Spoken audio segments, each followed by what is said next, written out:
Hello guys, welcome to drone academy. நம்ம இன்னைக்கு இந்த ஷார்ட்ஸில் உழவரை தேடி வேளாண்மை திட்டம் தாங்க பார்க்க போகிறோம். இந்த திட்டம் வந்து பார்த்திங்கன்னா மே 29, 2025 தொடங்கப்பட்டது.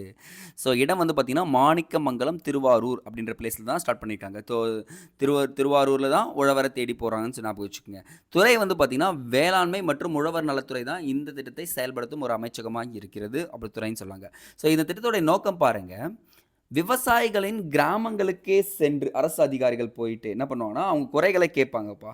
உடனுக்குடன் தீர்வு காணும் வகையில் முகாம்களை நடத்தி அவங்களுக்கு தீர்வும் குடுக்குறோம்னு சொல்லிட்டு சொல்லியிருக்காங்க. ஸோ அது மட்டும் இல்லாம, தொழில்நுட்ப ஆலோசனைகள் குடுப்பாங்க. மானியம் மற்றும் உதவி இத பத்தி டீட்டெயில்டா எக்ஸ்பிளைன் பண்ணுவாங்க. அப்புறம் கடன்லாம் எப்படி பெறலான்றதையும் சொல்லுவாங்க. தகவல்கள பரிமாறிப்பாங்கப்பா. ஸோ அது மட்டும் இல்லாம, மண் மாதிரி சேகரிப்பு, நோய் மேலாண்மை பத்தியும் விவரிப்பாங்க. அப்போ இந்த திட்டம் 17,116 கிராமங்கள்ல இதுவரைக்கும் செயல்படுத்தப்பட்டிருக்கு. 15 நாட்களுக்கு ஒரு முறை 15 நாட்களுக்கு ஒரு முறை ஒவ்வொரு வட்டாரத்திலும் 2 கிராமங்களில் வந்து பார்த்தீங்கன்னா, இந்த திட்டம் செயல்படுத்தப்படும் அப்படின்னு சொல்லிட்டு சொல்லியிருக்காங்க. ஸோ முகாம்கள் நடத்தப்படும்னு சொல்லியிருக்காங்க. அது மட்டும் இல்லாம இந்த திட்டத்தில் பயன்பெறும் எல்லாருக்குமே உழவர் அடையாள அட்டை வழங்கப்படுகிறது. ஸோ உழவர் அட்டை வாங்கிட்டு நீங்கள் இது யூஸ் பண்ணிக்கலாம்னு சொல்லியிருக்காங்கப்பா. இப்போ எக்ஸாம் பாயிண்ட் ஆஃப் வியூவில் இதுக்கு எல்லாமே ரொம்ப ரொம்ப இம்பார்ட்டன்ட் காய்ஸ், நோட் பண்ணி வச்சுக்கோங்க. ஸோ இப்போ இது ஷார்ட்டாக பார்க்குறது பாருங்களேன், உழவரை தேடி திருவருள்.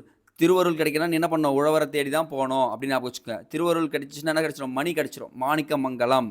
ஓகேங்களா, என்னங்க திரு கிடைச்சிச்சுன்னா திருவருள். சார் உங்களோட திருவருள் கிடைச்சிச்சுன்னா எனக்கு என்ன கிடைச்சிடும், மணி கிடைச்சிடும் அப்படின்ற மாதிரி ஞாபகம் வச்சுக்கலாம். யூஸ்ஃபுல்லாக இருக்குங்க. டேட்டை மட்டும் ஈஸியாக ஞாபகம் வச்சுக்கலாங்க. ஸோ 29 மே 1 உழைப்பாளர் தினமா 29 கடைசியில் வந்து வச்சுருக்காங்க ஞாபகம் வச்சுக்கோங்க. 30 தான் இருக்கேன், பட் நான் 29ன்றதை தெரிஞ்சு வச்சுக்கோங்க, போதுமானதுங்க. ஸோ இந்த ஷார்ட்ஸில் உழவரை தேடி வேளாண்மை திட்டம் பார்த்தாச்சு. அடுத்த ஷார்ட்ஸில் சந்திப்போம். நன்றி.